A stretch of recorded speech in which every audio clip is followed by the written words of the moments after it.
Okay, so I'm looking at all this footage of the No Kings rallies across the country, and everyone's talking about it. Hundreds of thousands, if not millions of people participated. But looking at the footage, it's like 95% plus white people. I barely see any black people. I barely see any Hispanic people, maybe a few Asian people. But it's just pretty much a white person event.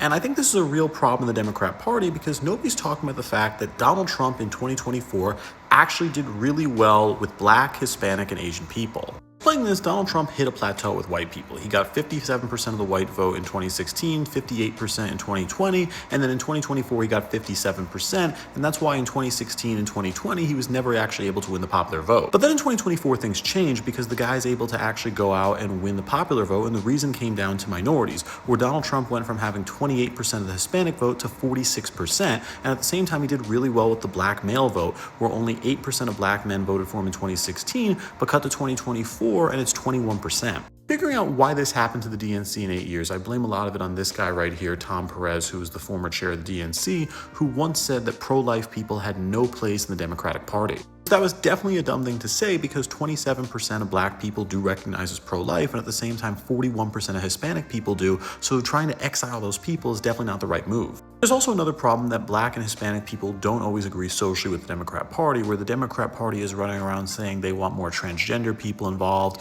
they're very pro-gay, but at the same time, only 53% of Hispanic people are pro-gay marriage. Only 57% of black people are pro-gay marriage. Meanwhile, with the white community, it's 61%, and with younger white people, it's about 85%, but minority groups just aren't as pro-gay as the Democrats are. There's also the biggest issue, which is immigration, where 87% of Asian people say they want more deportations, and it's 75% for black people and 72% for Hispanic people. So even though Donald Trump and Kristi Noem might be going a little bit crazy to a lot of people, it is supported largely with minority communities. For what it's worth, when Kamala Harris was trying to appeal to black men, it was actually some of the worst proposals I've ever seen, and I think it actually insulted the black community. Just look at the list right here. Provide 1 million loans to black people of up to $20,000. That's just after everything we saw with the COVID loan scams, just not a good idea. Support education, training, that's pretty generic. But then the real motherlode is right here.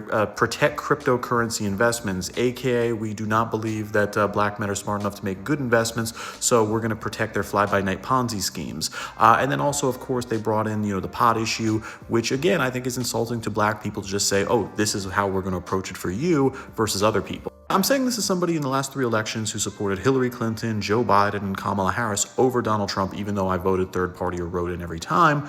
But ultimately, I just think that Trump is better at appealing to minorities, and the left is going to lose out here. But with that, red, blue, and you, I'm Charles Parle. Please subscribe to learn something.